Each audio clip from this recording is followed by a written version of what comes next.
मोहन जी, कल मोदी जी का जन्मदिन है, आप उनको बधाई क्या कहना चाहेंगे?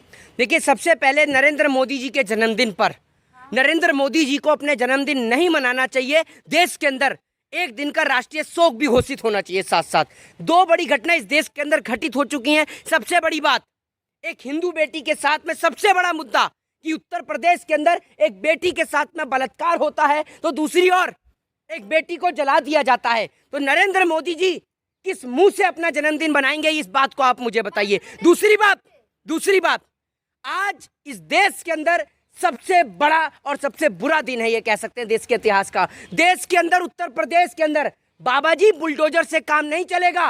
बुलडोजर बलात्कारियों के घर पर चलाइए, ठीक है ना, और बलात्कारियों को बीच चौराहे पे फांसी पर लटकाइए। सुन लीजिए, बाबा जी तो एकदम गायब है। बाबा जी ने कोई स्टेटमेंट दिया अब तक? डिप्टी सीएम जी योगी जी ने कहा है मतलब जो दोषी हैं उनको इतनी कड़ी सजा दी जाएगी कि उनकी 7 पुश्तें याद रखें। वो हमने देख लिया था। अगर आपने हाथरस के अपराधियों को कड़ी सजा दे दी होती तो शायद आज लखीमपुर की बेटी जिंदा होती।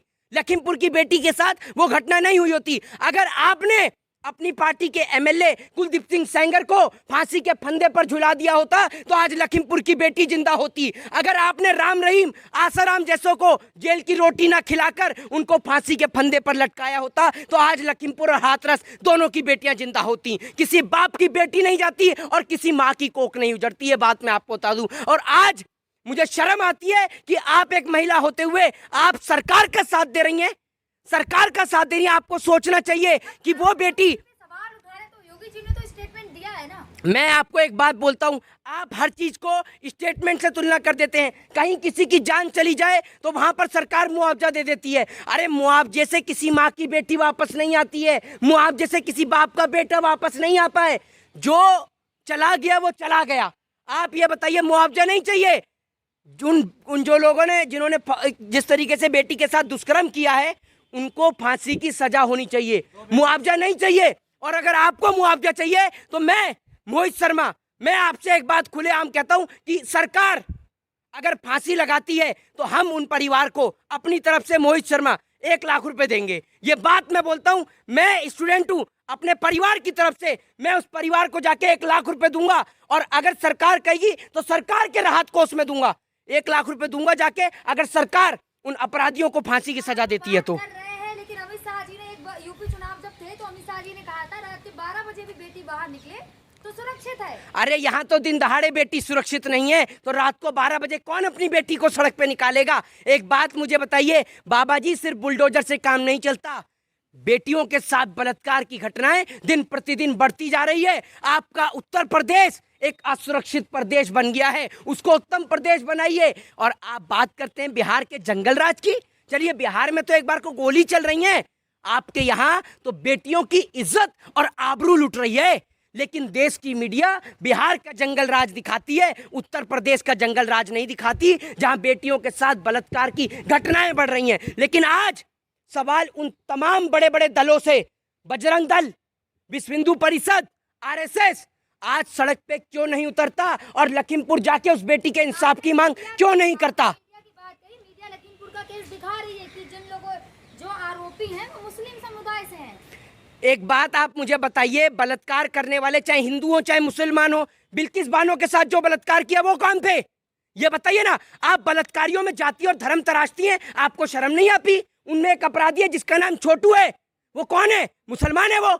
बलात्कार करने वाला हिंदू हो मुसलमान हो, फांसी के फंदे पर लटकाया जाना चाहिए। और ये मांग इस देश के हर एक भारतीय की है, जो भारत देश में रहता है, चाहे वो हिंदू हो, मुसलमान हो, सिख हो या ईसाई हो। हर एक भारतीय कह रहा है कि लखीमपुर के बलात्कारियों को फांसी दो, फांसी दो और फांसी दो। लेकिन इन सब मामलों में स्मृति ईरानी चुप है, कुछ नहीं बोल। अरे स्मृति ईरानी की बेटी का आप बार के ऊपर आरोप उठाइए, स्मृति ईरानी की बेटी के ऊपर आप आरोप लगाइए। स्मृति ईरानी जी ऐसे बिलबिला उठती हैं और सदन में खड़े होकर चिल्लाती हैं। लखीमपुर के मामले में चुप और मौन हो जाती हैं, क्योंकि वो बेटी किसी गरीब माँ की बेटी है। वो बलात्कार उत्तर प्रदेश में होता है, जहां योगी जी की सरकार है, और योगी जी और मोदी जी को इनके सारे नेता और मंत्री प्रणाम और नतमस्तक करते हैं। मैं उत्तर प्रदेश की जनता को कहना चाहता हूं कि अगर आप आज भी नहीं समझे तो वो दिन दूर नहीं है जब इस देश के अंदर ये देश गुलाम तो हो गई होगा, साथ ही साथ इस देश की महिलाएं सड़कों पर निकलने पे क्या, घर से बाहर निकलने पर बैन लग जाएगा, क्योंकि पता नहीं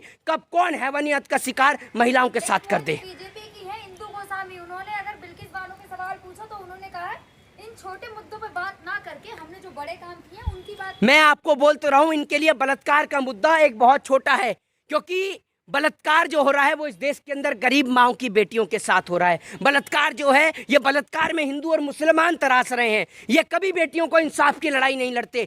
असल में जब जिसकी पार्टी का एमएलए बलात्कारी हो, असल में जिसकी पार्टी के नेता असेंबली में बैठकर पॉर्न वीडियो देखते हो, वहां आप महिला सुरक्षा की गुहार लगाते हैं, वहां आप महिला सुरक्षा की सोचते हैं। ये बताइए आप मुझे। अभी राज में तो ये कहा जा रहा था कि राम राज बन रहा है। देखिए, राम राज्य की बात मत करिए और राम को बदनाम मत करिए, ठीक है ना।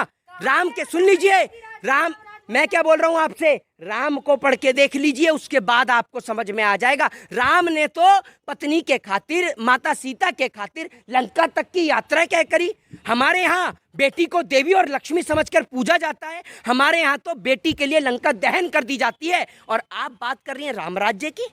ये कैसा राम राज्य है? और राम राज्य की बात करें, चाहे आप रावण की बात करें, कभी रावण ने भी किसी स्त्री के साथ में, माँ सीता उनके पास जरूर थी, लेकिन कभी उनके साथ इस प्रकार का दुर्व्यवहार नहीं किया। ना तो ये राम का राज्य चल रहा है, ना ये रावण का राज्य चल रहा है। ये तो मैं बता दूं, ये तो अपराधियों का राज्य चल रहा है। ये तो बाबा जैसे लोग, जिनकी पार्टी के नेता एमएलए बलात्कारी, भले ही आप पार्टी से निकाल दें इनको, लेकिन वो बलात्कारी थे, हैं और रहेंगे, और वो बलात्कारियों का दाग आप कभी नहीं हटा सकते। इस देश ने हाथरस कांड देखा, इस देश ने उन्नाव कांड देखा, इस देश ने हाथरस के बाद में दिल्ली के अंदर निर्भया कांड देखा। इतनी सारी दर्दनाक घटनाओं के बावजूद अगर इस देश एक सख्त एक्शन न ले, इस देश की सरकार कोई सख्त एक्शन न ले, तो बड़े ही दुर्भाग्य की बात है। दूसरी बात ये, अगर नरेंद्र मोदी जी का, उनकी भतीजी का बटुआ चुर जाए, 1 सेकंड में मिल जाता है, और बेटी के साथ बलात्कार हो जाए तो बलात्कारियों को फांसी नहीं चलती, कोर्ट चलता रहता है, तारीख पे तारीख चलती रहती है। लखीमपुर मामले में इतनी सख्ती से पुलिस वालों को कहा है तो 24 घंटे के अंदर पकड़े गए ना। तो अरे, अपराधियों को पकड़े जाने से क्या होगा? मैं आपसे एक बात कहता हूँ, सुन लीजिए। अपराधी तो कुलदीप सिंह सेंगर भी पकड़ा गया, राम रहीम भी पकड़ा गया, चिन्मयानंद भी पकड़ा गया, नित्यानंद भी पकड़ा गया, आसाराम भी पकड़ा गया, पकड़े गए हाथरस वाले भी। लेकिन हुआ क्या, ये पूछता हूं, हुआ क्या? अगर इन बलात्कारियों को फास्ट ट्रैक कोर्ट के जरिए फांसी दे दी गई होती, तो मैं आज भी कहता हूं, लखीमपुर की बेटी आपके और हमारे बीच जीवित